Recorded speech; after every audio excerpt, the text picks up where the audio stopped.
Salut à tous, alors je suis allé voir Doctor Strange in the Multiverse of Madness ou Doctor Strange 2 pour faire plus simple et j'ai beaucoup aimé. Alors je vais faire ma critique de toute évidence sans spoiler, faire une critique un peu générale sans rentrer dans les détails au départ et puis j'afficherai quand je passerai au spoiler. Donc pour commencer, j'ai beaucoup aimé le film. De toute évidence, si on est fan de l'univers Marvel, bah, forcément ce film est fait pour nous. Si on n'aime pas l'univers Marvel et qu'on passe son temps à cracher dessus, alors bah, c'est même pas la peine. De toute façon, vous regardez même pas cette vidéo. À moins qu'on soit fan de Sam Raimi et parce que c'est Sam Raimi, alors on s'est forcé à aller voir le film, mais pour pouvoir après le critiquer quand même. Parce que c'est Marvel et qu'on n'aime pas ça. Donc, il n'y a pas trop d'intérêt. Si on n'est pas fan de Marvel, il n'y a pas trop d'intérêt. Une fois qu'on est lancé là-dedans, franchement, personnellement, j'ai passé un très bon moment. C'est encore une fois un divertissement de qualité.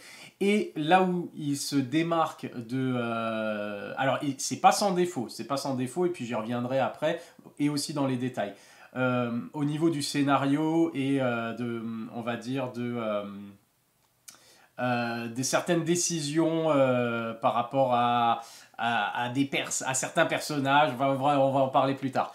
Dans tous les cas, là où le film se démarque définitivement des autres films Marvel, ça va être au niveau de l'identité visuelle. Ce qui est intéressant, c'est que déjà le premier Doctor Strange se démarquait déjà par ses choix stylistiques au niveau même. Alors bien entendu, il y a des effets visuels, c'est Doctor Strange, où on essaie de reproduire cet univers tout particulier de plans astral et de dimensions et de choses complètement folles qu'on retrouvait déjà dans les bandes dessinées. Et donc, ils essaient de recréer cette ambiance-là à la Jack Kirby, les trucs un peu psychédéliques, etc.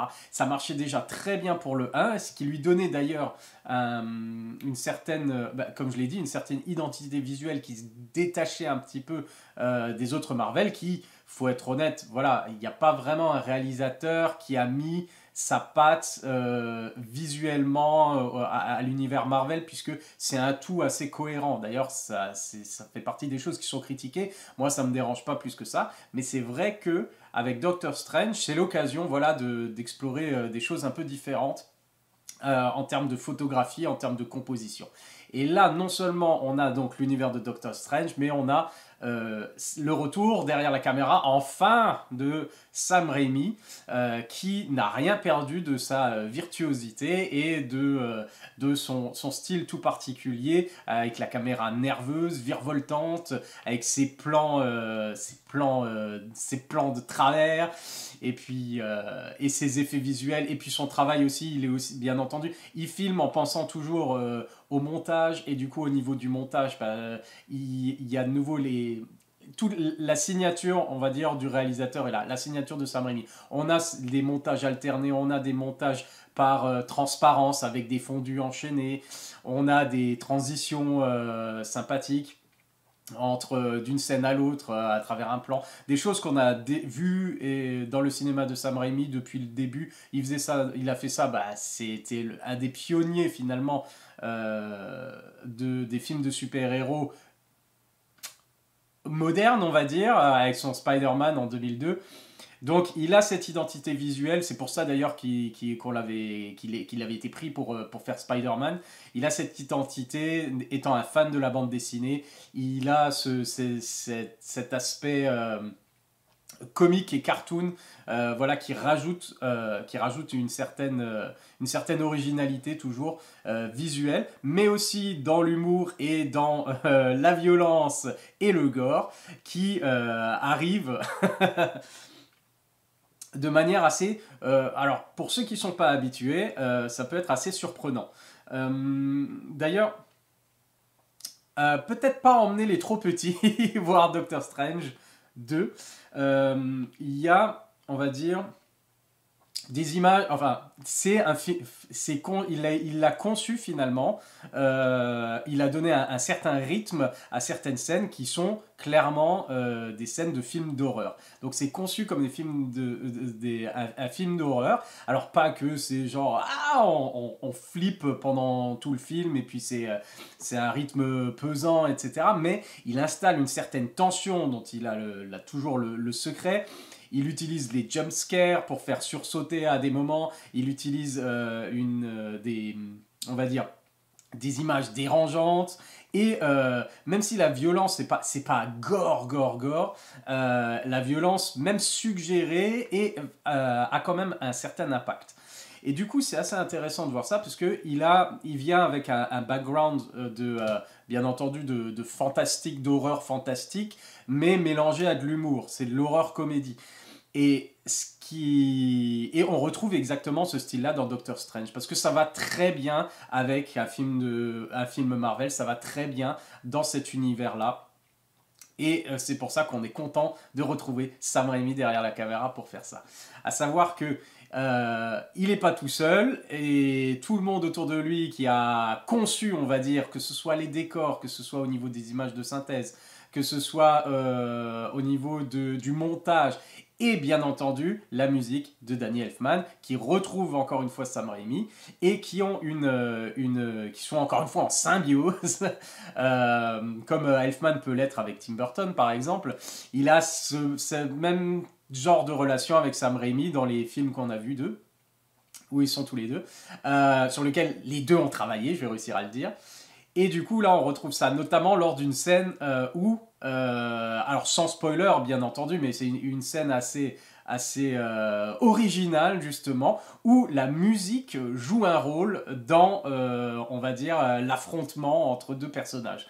Et j'ai trouvé que c'était vraiment une touche très intéressante, parce que ça rajoutait justement une dimension à cet univers fantastique et magique, avec des sortilèges et des choses comme ça. Et l'utilisation de la musique, et pas que justement des effets visuels, mais aussi des effets sonores du coup, pour transmettre cette idée de on se bat avec des choses d'un autre monde, d'une autre dimension, des choses différentes. C'était super bien joué, et c'était beau à voir, beau à entendre, et c'était super classe.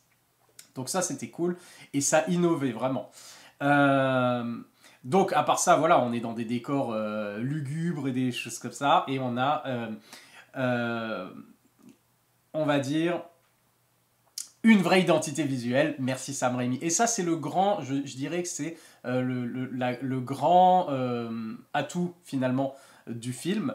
Et c'est vraiment, c'est un coup réussi. Maintenant, en termes d'histoire et de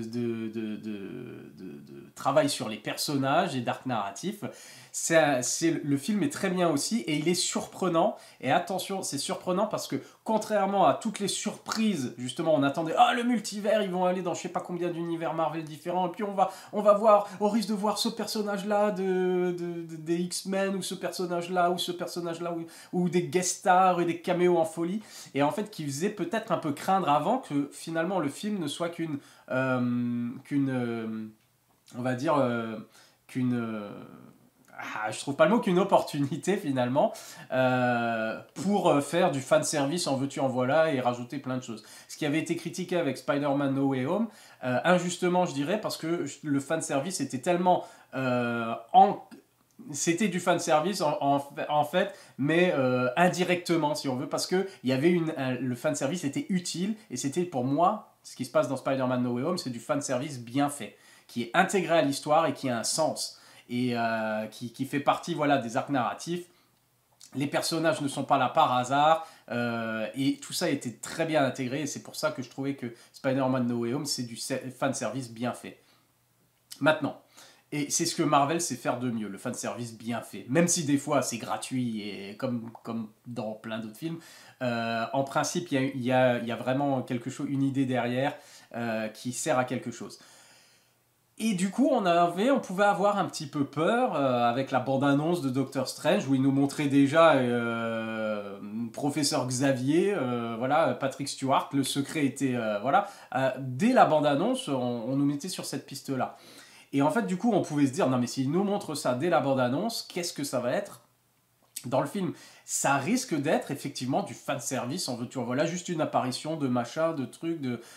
Et finalement, en fait, la grande surprise du film, finalement, c'est qu'il n'y a pas vraiment de fanservice. Il y en a, mais c'est pas énorme et il n'y a pas d'énormes surprises qui nous laissent sur le cul ou qui changent toute notre perception. Voilà. On s'attendait à ce qu'à la fin, voilà, avec le multivers et tout ça, à la fin de Doctor Strange, genre, toutes les règles soient redéfinies, les cartes soient redistribuées pour l'univers Marvel.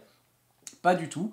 Ce qui fait que on a l'impression qu'ils n'en ont peut-être pas fini avec le multivers, avec ce film-là. C'est peut-être en fait toute la phase 4. Toute la phase 4 tourne autour du multivers peut-être, et du coup on aura encore une conclusion, une plus grosse conclusion bien plus tard. Voilà. Ce qui ne veut pas dire qu'il n'y a pas d'excellentes surprises et des choses très très bien faites justement dans cette optique-là. Donc il y a pas, c'est pas vraiment, alors c'est le multivers de la folie, mais c'est pas la folie du multivers, à juste titre en fait, puisque il n'y a pas 36 000, ils vont pas se balader pendant le film dans 36 000 univers différents. C'est assez, finalement, la surprise c'est que le film est assez contenu et pas du tout à partir dans tous les sens, dans tous les univers. Voilà. Et le film est ancré, encore une fois, et c'est ça que Marvel fait le mieux, d'accord? On peut pas critiquer ça. C'est qu'il y a toujours une histoire et il y a toujours un aspect émotionnel, il y a toujours un combat, on va dire, une situation, un combat intérieur pour les héros dans ces films-là. Et c'est encore une fois le cas avec Doctor Strange. Mais même si, lui, personnellement, comment dire? Alors il apprend justement certaines choses, il apprend à vivre avec les conséquences de choses qu'il a fait, mais pas forcément celle à laquelle on pouvait s'attendre en début de film. C'est-à-dire par rapport à ce qui s'est passé à No Way Home, on avait l'impression que voilà, il allait être justement puni pour les bêtises qu'il a fait avec Peter Parker. Et en fait, le film se démarque vraiment de ça. C'est vite fait mentionné, mais ça n'a rien du tout à voir avec ça. Et le film tourne principalement, et c'est pas un spoiler puisque c'est dans la bande-annonce quand même, on le sait, il tourne principalement autour notamment de Wanda. Et c'est Wanda en mode sorcière rouge, bien entendu. Alors, pour avoir le contexte émotionnel, il faut quand même avoir vu WandaVision, je pense, pour saisir vraiment, on va dire, les motivations et comprendre où en est finalement émotionnellement Wanda au moment du film. Et aussi comprendre quelques détails voilà, de l'univers avec, avec un livre maléfique et des choses comme ça. C'était évoqué déjà, c'était préparé dans WandaVision. Donc à voir éventuellement avant de voir le film. Ce qui ne veut pas dire que c'est une condition obligatoire, on peut très bien apprécier le film, mais c'est vrai que c'est comme pour tous les Marvel, d'avoir le contexte autour et ce qui est venu avant, ça rajoute à l'impact émotionnel. Et là, ça fonctionne, et ça fonctionne très bien, parce que ouais, le meilleur aspect, je dirais, peut-être de Doctor Strange 2, ça va être justement tout l'arc narratif de Wanda Maximoff. Et on nous apprend aussi comment fonctionne finalement le multivers. Alors, j'étais pas super satisfait de la manière dont ça a été balancé jusqu'à ça. C'est genre, voilà, en fait, c'est ça le multivers. Et j'étais là, genre, d'accord, ils le devinent. Enfin, ils savent pas très bien ce que c'est, mais d'un coup, voilà, ils le devinent, quoi. Donc, des fois, ça manquait un peu de subtilité au niveau du fonctionnement, justement, du multivers. Je trouvais que c'était très bien fait au niveau de ce que les personnages essayent de faire. Et notamment, il y a un deuxième personnage très intéressant, qui est une jeune fille voilà, qui accompagne Doctor Strange dans cette aventure, America Chavez. Et qui a des pouvoirs intéressants, qui a une backstory intéressante et qui justement rajoute encore thématiquement quelque chose de pertinent par rapport à ces trois personnages-là, en fait, à cette trinité de personnages, c'est-à-dire Stephen Strange, America Chavez et Wanda Maximoff. Ils ont tous, on va dire, thématiquement, ça se rejoint très bien, en fait, leur combat. À travers justement les choix qui peuvent être faits, des décisions qui peuvent impacter, des décisions personnelles mais qui peuvent impacter tout le monde. Chose qui avait déjà été traitée aussi dans What If, la série d'animation justement qui se passe dans différents univers du MCU. Et là aussi, on pouvait s'attendre en voyant la bande-annonce que oh, il y a un deuxième Strange d'un autre univers. Est-ce que c'est le Doctor Strange de What If? Alors là, bon, et c'est pas vraiment un spoiler, mais en fait, non. Pas vraiment. Pas vraiment. Donc il faut. Ça pourrait, mais ça peut très bien l'être, ça peut ne pas l'être du tout. Voilà.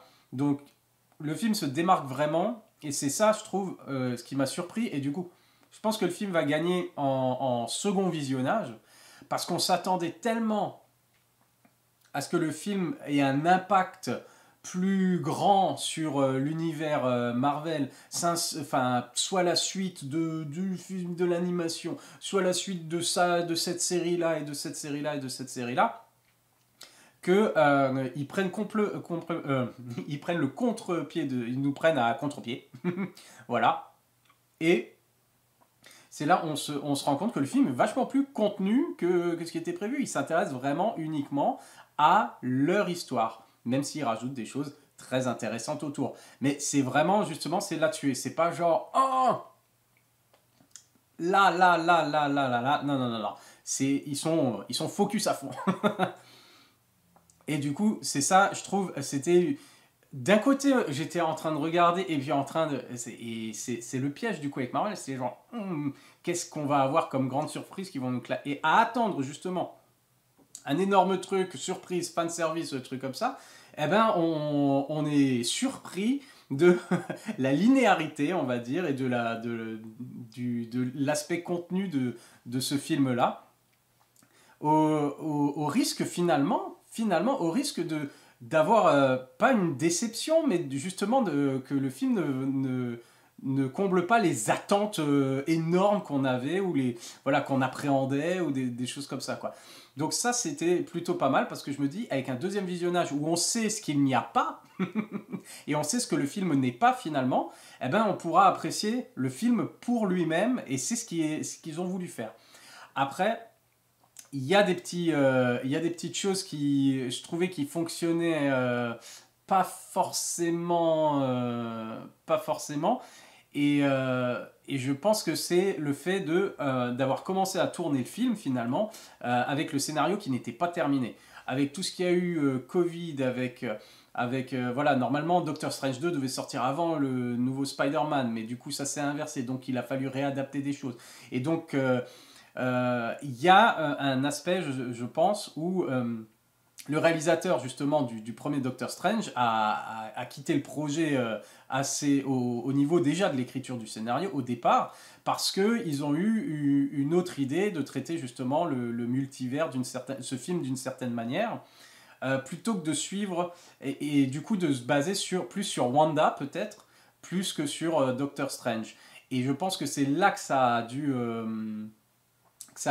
bugger avec le réalisateur et scénariste du film précédent, c'est qu'il y avait cette idée d'utiliser, on va dire, d'être encore plus contenu au niveau des sorciers, des choses comme ça, au niveau du personnage de Mordo, du coup, qui était à la fin du premier Doctor Strange, on a l'impression qu'il allait devenir le grand méchant de la suite, etc. Et je pense que c'est ce qui était prévu au départ, mais que ça a été mis de côté, et c'est ça qui a clashé du coup avec le réalisateur, à mon avis. Et c'est pour ça que Sam Raimi est arrivé, et qu'ils ont dû remodeler un peu le film, et qu'ils ont dû commencer quand même à tourner, sans savoir exactement où ils allaient, donc en tournant certaines scènes seulement. Et après, ils ont dû faire du reshoot. On a appris ça à la fin de l'année dernière, voire début de l'année, là encore en janvier, peut-être ils étaient en train de faire du reshoot. Ce qui fait que ça a l'air effectivement par moment de manquer de fluidité et de cohérence. Même si c'est pas, on va dire, ça entache pas ce qui est important, c'est-à-dire l'ancrage émotionnel du film. Ça fonctionne très bien, mais c'est plus en termes de cohérence par rapport justement à cette aventure dans le multivers et comment on arrive d'un point A à un point C, où le point B finalement il est peut-être un petit peu flou ou un peu facile, ou voilà, des petits détails comme ça, mais rien de... franchement, finalement on sent, et peut-être on le sent plus sur le final, et je vais en parler quand je parlerai des spoilers, le final et puis la scène post... enfin, il y a deux scènes, donc il y en a une au milieu du générique et une à la fin, classique hein, chez Marvel. Et du coup, on a cet aspect peut-être un petit peu brouillon par moment où on se dit ils auraient pu, s'ils avaient pris un peu plus de temps, ils auraient pu être un peu plus, ça aurait été peut-être un peu plus clean, je veux dire. Euh, et je pense qu'il y a un aspect là-dedans justement qui joue sur peut-être qu'ils avaient prévu plus de caméos, plus de surprises et qu'ils ont revu leur copie en se disant non, on va garder ça pour plus tard. On va essayer plus de faire ce film-là, de se rester concentré sur l'histoire là, plutôt que de partir sur d'autres choses. Et de trop en mettre des choses qui n'avaient rien à voir avec le film. Plus on comprend aussi qu'on avait eu la vision d'un certain réalisateur et scénariste sur le film, qui a été modifié du coup pour que ça aille dans la vision du big boss Kevin Feige, parce que c'est lui qui a la vision de où ça va Marvel. Donc lui, il a eu un changement d'idée, puis il voulait adapter quelque chose. L'arrivée du coup et la sensibilité du coup, l'identité du nouveau réalisateur qui est pas n'importe qui est Sam Raimi quand même, et qui a dû certainement batailler, comme tout le monde le fait avec les studios ou chez Marvel, mais qui a dû voilà, répondre au cahier des charges de chez Marvel au niveau de où l'histoire doit aller et où les personnages doivent être à la fin de cette histoire, où l'univers Marvel doit être à la fin de cette histoire, et jongler entre ça et sa propre, on va dire, sensibilité, et puis ses propres... sa propre exploration des thèmes et du personnage et de l'horreur et de la fantaisie, etc. Et donc, on voit que franchement, le film est très très bien, très très divertissant. On sent qu'il y a un petit côté quand même... on voit que ça a été un peu rapiécé, éventuellement. On voit qu'il y a des choses qui sont peut-être pas développées aussi bien qu'elles auraient pu l'être. Mais on va dire, pour moi, ça reste des choses plus secondaires. Ça reste des choses plus secondaires. Parce que l'aspect émotionnel, c'est ce qui compte le plus, et celui-là, il fonctionne très très bien. Après, comme dit Sam Raimi, c'est-à-dire il y a de l'horreur, il y a de l'humour, et de l'horreur, mais alors, c'est visuel, c'est plus, on va dire, super intéressant visuellement, et de voir ça, et même, on va dire, au niveau de la musique, etc., de voir un film d'horreur Marvel, c'est super intéressant. Pas que ça fasse peur, mais visuellement, c'est très intéressant. Et il y a vraiment un vrai suspense, il y a vraiment des passages où on sursaute, il y a des bêtes étranges, il y a un problème de... Il y a on va dire, des transformations corporelles, des choses comme ça. Tout une imagerie vraiment qui vient du film d'horreur, du film fantastique, et qui fonctionne super bien, et du coup qui rend la chose très divertissante. Donc voilà.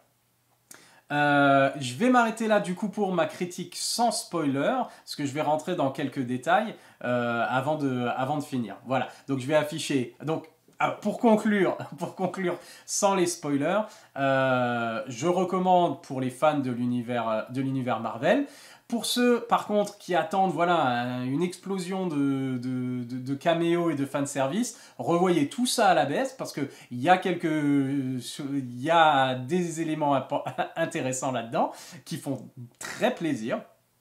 Mais c'est pas du tout la folie à laquelle on pouvait s'attendre en se disant on va revoir tout le monde et de tous les anciens films, etc. Donc on en est loin.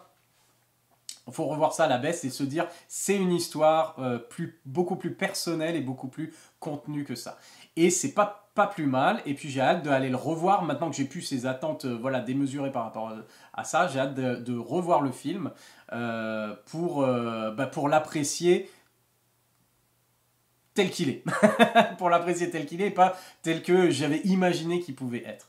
Donc voilà, si vous êtes fan du MCU, en général, allez-y. Si vous aimez bien Doctor Strange, allez-y. Si vous aimez bien Wanda Maximoff, allez-y. Enfin, il n'y a pas de problème, quoi. Et si vous êtes fan de Sam Raimi, c'est encore mieux. Parce qu'il y a une vraie identité dans ce film-là, visuellement. Voilà, alors je vais passer maintenant au spoiler, voilà. Et alors, les éléments que j'ai vraiment beaucoup aimé, pour commencer, avant de dire les petits trucs qui clochaient. Ce que j'ai beaucoup aimé, c'est on va directement aller sur les caméos, les surprises. J'ai bien aimé justement les Illuminati.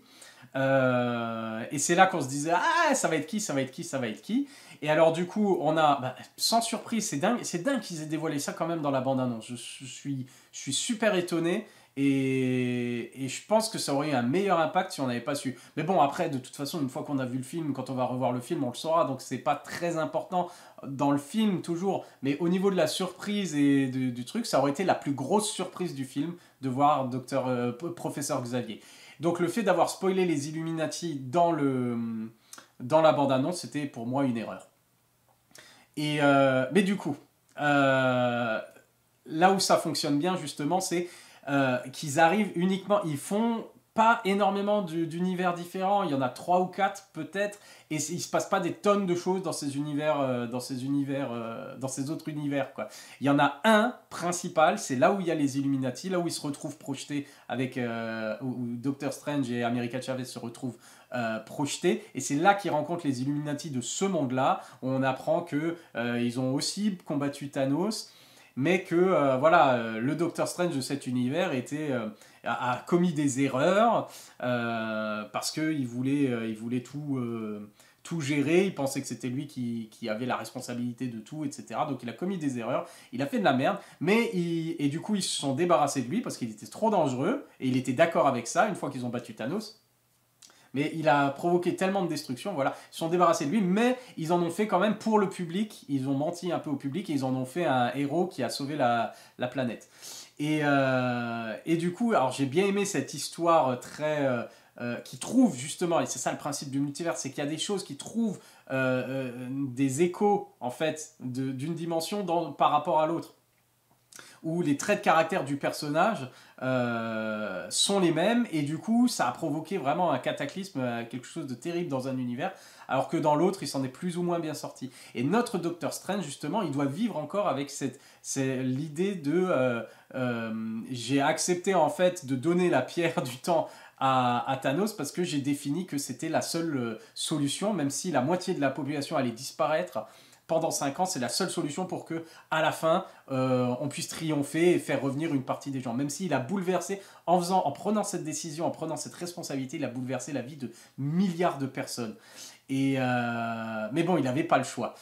Et du coup, on retrouve un peu cet aspect-là, justement, mais qui a tourné encore plus mal pour un autre Doctor Strange dans un autre univers. Donc c'est assez intéressant parce que finalement, son parcours, c'est d'accepter d'avoir fait certains choix et de vivre avec ça en se disant c'est ce que je devais faire et j'assume, et voilà. Et du coup, ça c'est pas mal du coup d'avoir cet autre aspect du Docteur Strange. Et quand il arrive du coup chez les Illuminati, la grande surprise, alors il y a Black Bolt, la flèche noire du coup, le chef des Inhumains, avec son beau costume et son beau masque, etc. Qui est joué par le même acteur du coup, j'oublie à chaque fois son nom. Peu importe, qui jouait par le même acteur qui jouait dans la série absolument horrible Les Inhumains qu'ils ont tenté de faire en parallèle à Agent du Shield à un moment là, et qui a pas duré même pas une saison là, qu'ils ont un truc qui était vraiment nul, et qui considèrent pas du tout comme faisant partie du canon Marvel. Mais du coup ça faisait plaisir pour lui, pour cet acteur là, d'avoir de reprendre ce rôle mais dans un autre univers, même s'il finit de manière absolument horrible. Les Illuminati, donc, Flèche Noire, Il y a Mordo qui en fait partie, du coup, qui est intéressant parce que il a pareil le même trait de caractère que le Mordo de l'autre univers. Et c'est là que je me dis, il y aurait peut-être pu.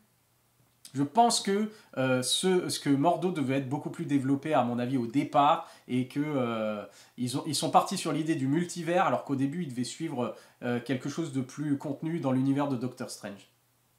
Et donc, mais bon, ils ont quand même intégré Mordo, et il est à la fois de nouveau ennemi de Doctor Strange, d'une certaine manière, pour leur vision différente des choses, et sa jalousie par rapport à Strange. Et donc ça c'est intéressant parce que ça continue d'être développé, mais avec un personnage, et avec deux personnages qui viennent de deux univers différents. Donc ça reste quand même cohérent thématiquement toujours, au niveau de leur relation, ce que j'aime beaucoup. Dr Charles Xavier, professeur Xavier, on va y revenir juste après. Captain Marvel qui est ici dans cet univers-là, non pas Carol Danvers, mais sa meilleure amie. Monica, c'est Monica Rambeau, je crois.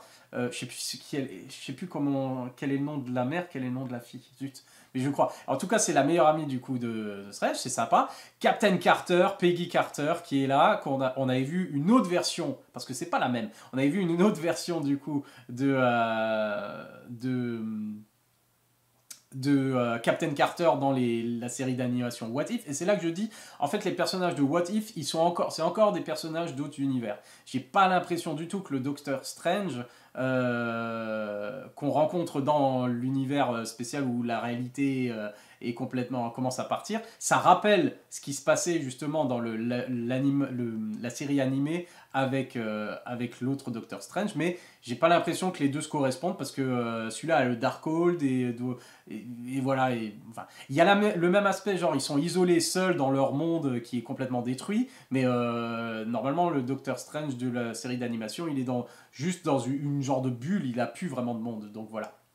Bon, enfin bref, ça se rapproche quand même thématiquement, on retrouve un peu certains aspects comme ça. Également, donc, Captain Marvel, on a Captain Carter, du coup, qui est excellente justement, et la grande surprise, et qui celle-là a peut-être de l'impact, pas en matière d'histoire bien sûr, mais en termes de casting, c'est que boum, fan favorite John Krasinski débarque en tant que Red Richard dans cet univers-là avec les Illuminati, et je pense que c'est la première fois. Si ça veut dire que dans le MCU les 4 Fantastiques arrivent, ça on le sait, mais est-ce que ça veut dire que John Krasinski accepte également d'être le Red Richards du MCU? Et à ce moment-là, ça expliquerait plein de choses, ça expliquerait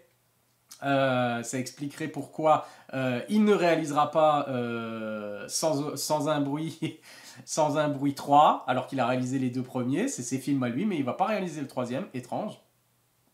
Ça explique pourquoi John Watts s'est mis d'accord avec Marvel pour ne pas réaliser les 4 Fantastiques, et pour faire une pause et revenir un peu plus tard sur un autre projet Marvel. Ça veut dire, à mon avis, il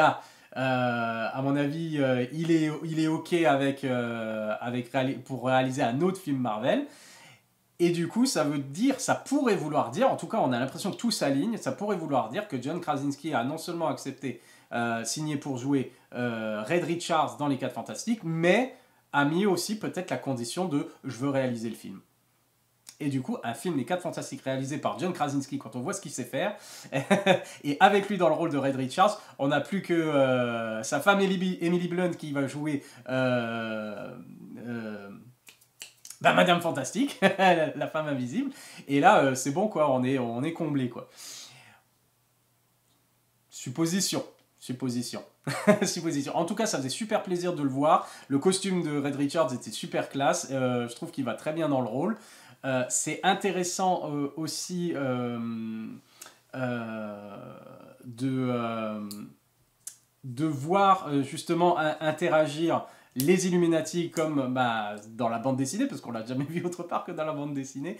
Voilà, ce conseil, et puis voir voilà, une interaction avec Professeur Xavier et Red Richards, voilà, c'était super. Ce que j'ai adoré aussi, parce qu'il faut revenir sur Wanda, qui est le meilleur personnage, on va dire, de ce film, le personnage le plus intéressant par rapport à son combat, justement, manipulé et complètement sous l'emprise du Darkhold qu'elle a utilisé, du livre maléfique. Et on sait qu'ils sont sous l'emprise du livre maléfique parce qu'ils ont les doigts, le bout des doigts noirs. Donc c'est pas mal visuellement.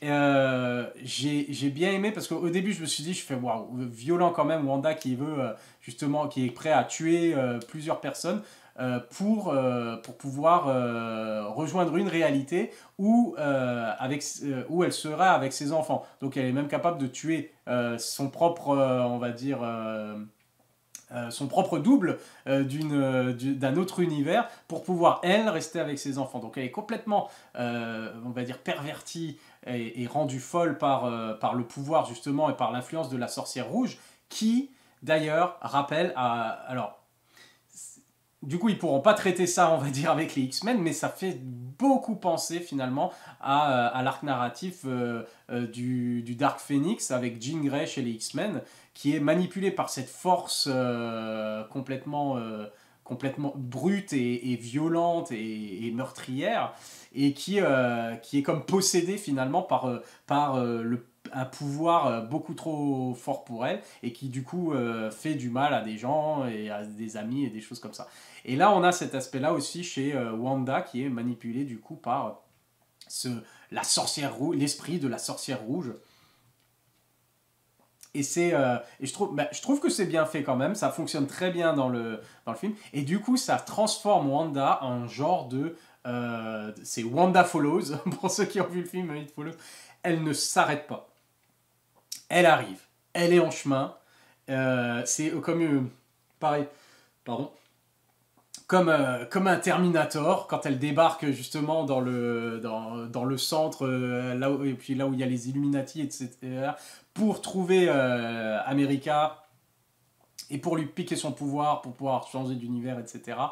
Euh, Elle est inarrêtable, et puis elle avance encore. C'est vraiment, il y a des clins d'œil, je pense, justement, alors, à plein de films d'horreur, bien évidemment. Notamment, il y a un clin d'œil au cercle quand à un moment elle s'extirpe d'un panneau tout désarticulé, des choses comme ça. Et c'est la sorcière, et puis ça fait très, oui, ça fait très par moments film d'horreur japonais. Et alors, on a vraiment ils ont mis le paquet sur l'aspect sorcière. Et ça, c'est vraiment bien foutu. Et elle est inquiétante et elle fait peur. Et c'est super cool à regarder, quoi. Et puis vraiment, même à un moment, elle est blessée. Alors elle continue d'avancer, le regard sombre, vide et déterminé. Puis c'est un robot, c'est une machine. Et ça fait beaucoup penser aussi, pareil, au Terminator. Le truc inarrêtable, et même quand il est un peu mal en point, non, il a une idée en tête. C'est continuer et faire... arriver à ses fins, quoi. Et ce que j'ai adoré justement, c'est il y a une rencontre Xavier. Alors il y a une rencontre Wanda et Illuminati, et elle les défonce tous, elle les bute tous, et des fois c'est super violent et super crade, même s'il ne le montre pas. Captain Carter coupé en deux par son propre bouclier, Flèche Noire qui lui enlève sa bouche, ça veut dire qu'il essaie de parler, et il implose, il s'explose de l'intérieur, c'est violent et c'est moche à voir, mais c'est fait, quoi. Et c'est vraiment Sam Raimi, quoi. Il s'est fait plaisir avec ses jouets, avec ce qu'il avait, et il a rajouté vraiment son aspect à lui, quoi. C'est toujours... c'est des fois... c'est violent, c'est sombre, mais il y a toujours une certaine légèreté. Je veux dire, dans la manière des fois dont se passe l'horreur chez Sam Raimi, ça fait genre... ça fait rigoler quand même. Là, ça fait pas tout le temps rigoler, mais il y a des moments quand même qui sont assez impressionnants, et puis c'est vraiment super intéressant de voir ça, quoi. Et du coup, c'est d'une violence, Wanda est d'une violence, et on voit, enfin, elle est vraiment menaçante, et c'est ce qu'ils voulaient faire, et ils y arrivent très bien à montrer ce personnage-là complètement inarrêtable et complètement flippant, quoi. Et du coup, voilà, et j'ai bien aimé à un moment que le professeur Xavier rentre dans la tête du coup de Wanda et voit que l'autre Wanda, celle de l'univers là dont elle a piqué le corps, dont la sorcière rouge possède le corps, hein, c'est de la possession aussi. Tout l'aspect voilà sorcier et tout ça et dedans, c'est génial et qui est prisonnière, et on voit, il est dans la tête, et puis elle est prisonnière, voilà, comme dans un cachot, un bunker et tout, il y a une petite lucarne, et puis il essaye de la sortir de là, mais ça marche pas, et puis la sorcière rouge arrive, donc visuellement, l'aspect, voilà, rêve, à l'intérieur de la tête et tout, c'est trop bien. Le Xavier, c'est pas du tout, bah forcément c'est un autre univers, c'est pas le même que, même si c'est Patrick Stewart, c'est pas le même que dans les autres univers, il se rapproche plus du personnage de la bande dessinée et du coup ça c'est le petit kiff, c'est Danny Elfman qui rajoute la musique du générique de la série d'animation X-Men. Et Xavier est dans ce grand, genre, je sais plus comment il s'appelle là, son grand transporteur jaune là, clairement une référence à la série d'animation avec la petite musique. Et quand il utilise ses pouvoirs, c'est pas montré comme on l'avait vu dans les autres X-Men, c'est vraiment, alors il se touche la tête et puis on voit comme les petits cercles comme ça qui partent et il pointe encore la main vers la personne. Donc ça, c'est quelque chose qui n'était pas forcément montré dans l'univers X-Men de chez Fox avant. Et c'est comme ça que ce Xavier fait. Et du coup, bah, ça, c'est du fanservice et ça fait plaisir. Ça fait plaisir à voir. Et qu'il rentre dans la tête du coup de Wanda, ça rappelle comme il essaye de rentrer dans la tête de Jean Grey pour essayer de la calmer. Donc c'est pas mal, ça fait plaisir à voir. Et c'est très très bien rendu visuellement. Donc elle décime vraiment, Wanda décime tous les Illuminati. Red Richards, voilà, est réduit en miettes, en serpentin. Qui y avait encore. Oui, pareil, Captain Marvel finit écrasé sous une statue. Voilà, elle s'occupe de tout le monde et elle continue donc. Elle continue sa route, elle continue sa route, elle continue sa route. Et finalement, bon, quand ils arrivent à s'en sortir, c'est très très bien fait parce que ça revient à l'origine. On a un déferlement alors d'effets visuels, de choses comme ça, mais c'est toujours fait, je trouve, sans que ce soit, on va montrer une pire scène d'action de fou.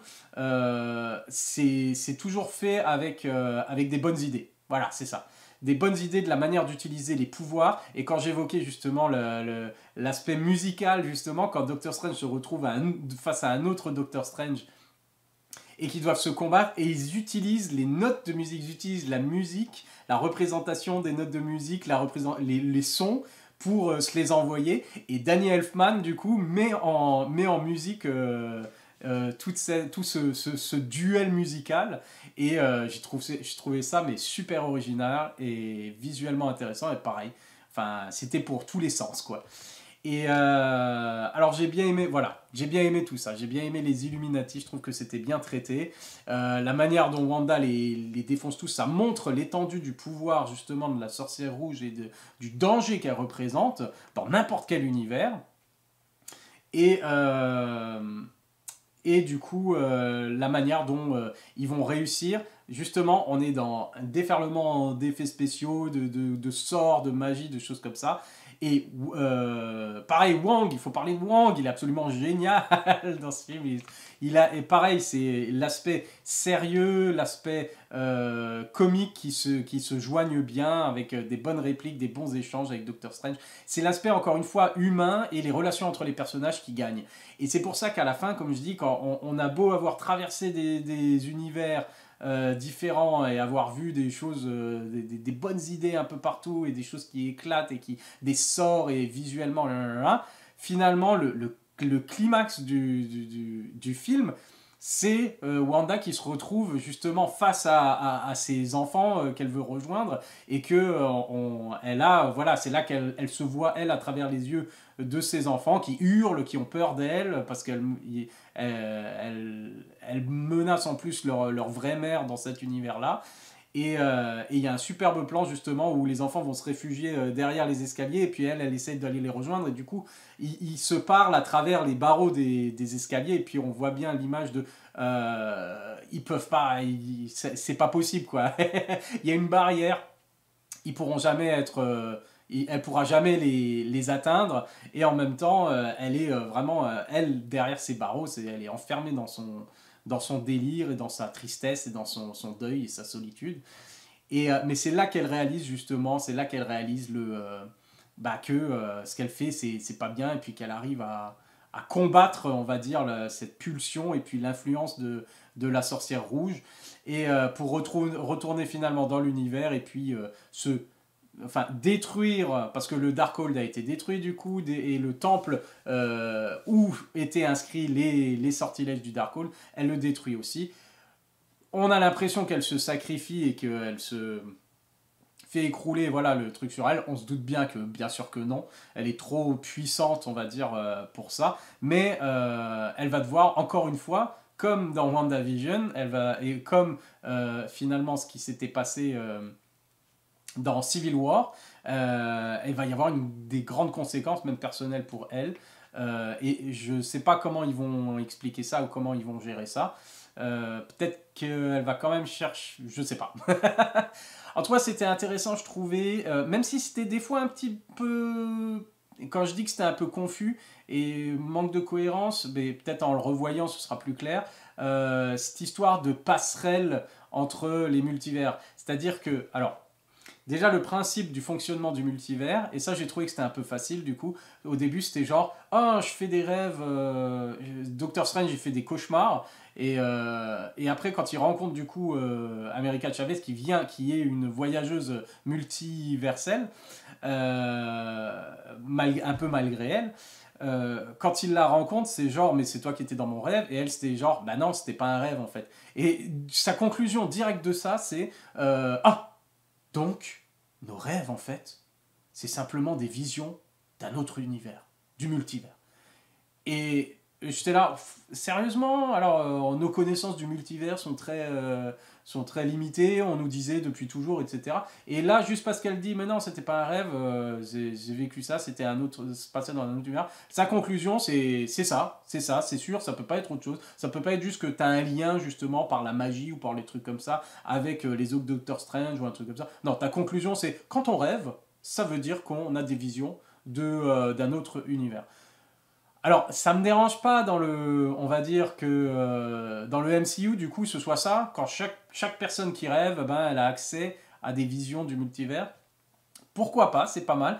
Et thématiquement et émotionnellement, c'est très important justement pour Wanda, pour expliquer que, voilà, tout le temps, en fait, à chaque fois qu'elle rêve, elle vit sa meilleure vie, quoi, parce qu'elle est avec ses enfants, parce qu'elle voit que dans les autres univers, elle est c'est son double, et elle vit avec ses enfants, a des vrais enfants, et pas elle comme elle les a inventés, les a créés. Et du coup, elle se réveille à chaque fois, et c'est pour elle, c'est l'univers dans lequel elle est, c'est son cauchemar. Le MCU, c'est son cauchemar à elle, et elle veut aller justement atteindre ce qu'elle voit dans ses rêves, et c'est une possibilité parce que...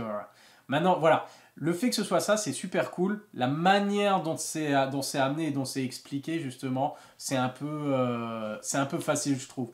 C'est genre, ah bah c'est bien, on a défini que, je le sais maintenant, le multivers, en fait, c'est ce qu'on voit dans nos rêves. C'est les différentes dimensions.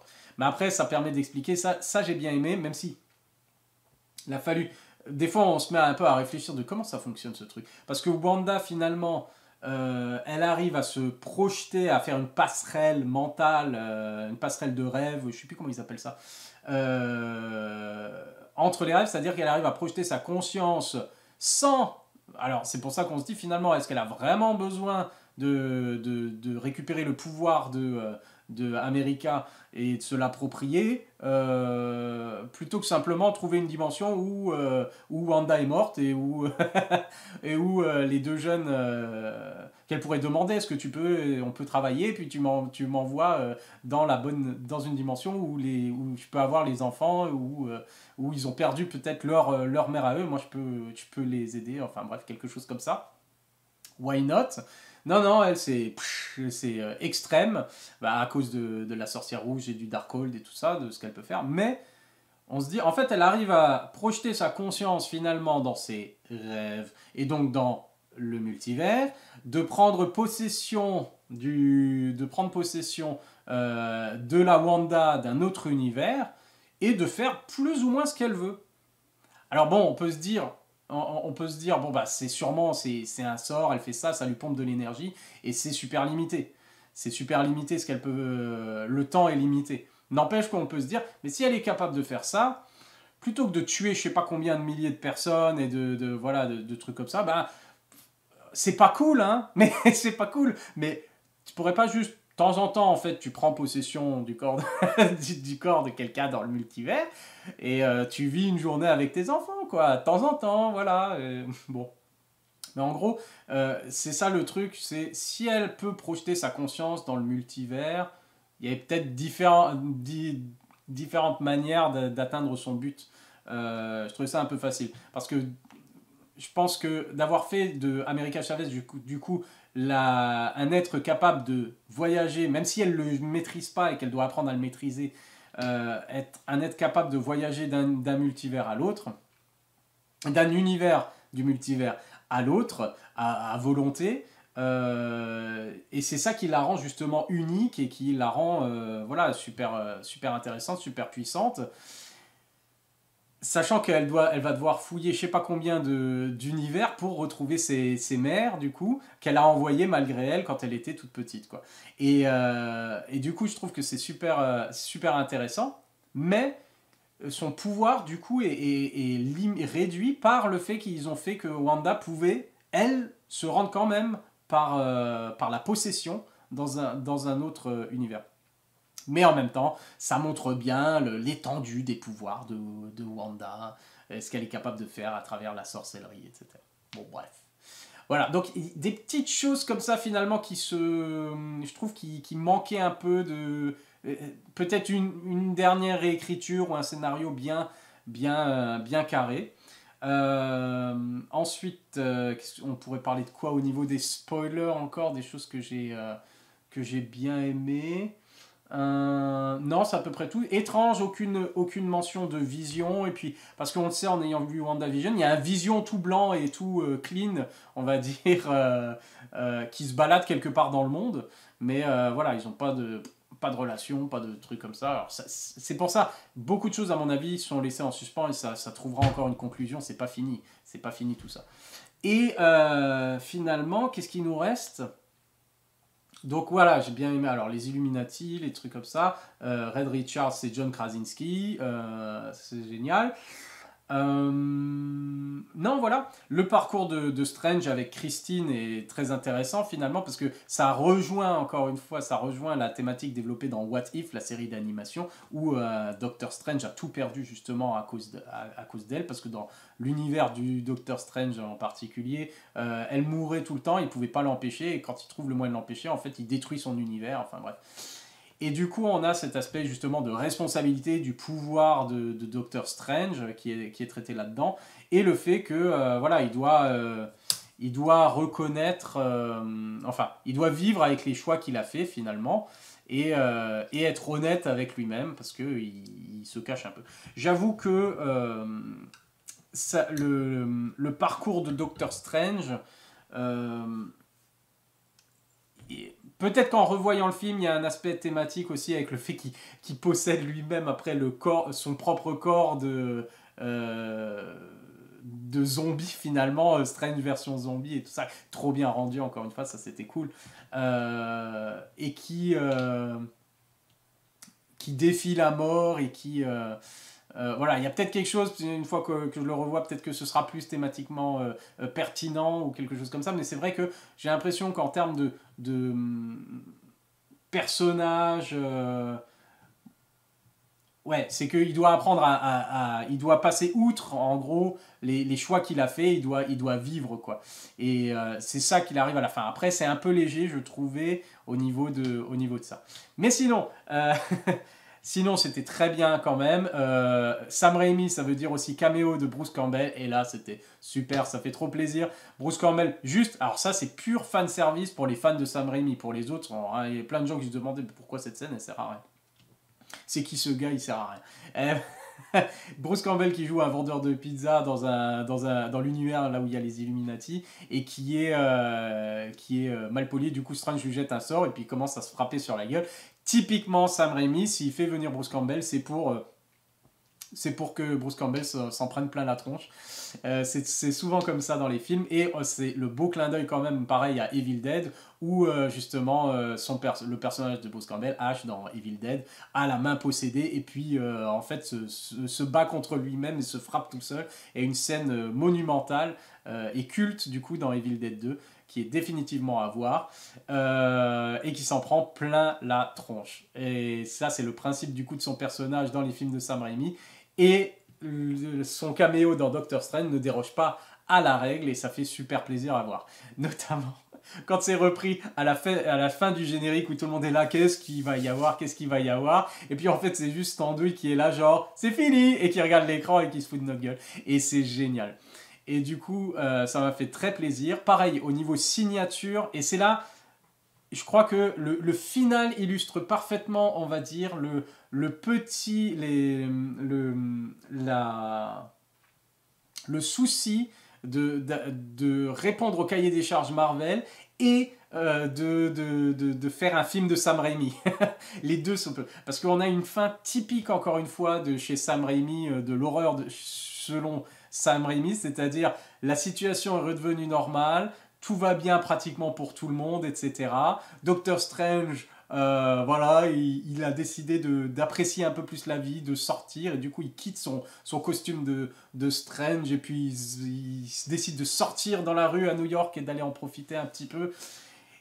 Et là d'un coup, typique classique Sam Raimi, on croit que le film d'horreur est terminé et puis c'est beau, c'est bien, comme dans Jusqu'en Enfer, comme dans Evil Dead, tout est horreur, et d'un coup, il y a quelque chose qui se passe et là on voit Strange qui commence à hurler, il a mal de douleur, etc. Et il a ce troisième œil que le Evil Strange avait dans l'autre dimension. Là, le troisième œil qui arrive, ça fait et piouf, ça se termine là-dessus. Et là, on se dit, what? La folie, qu'est-ce qui va se passer? Qu'est-ce qui lui arrive? Qu'est-ce que le truc?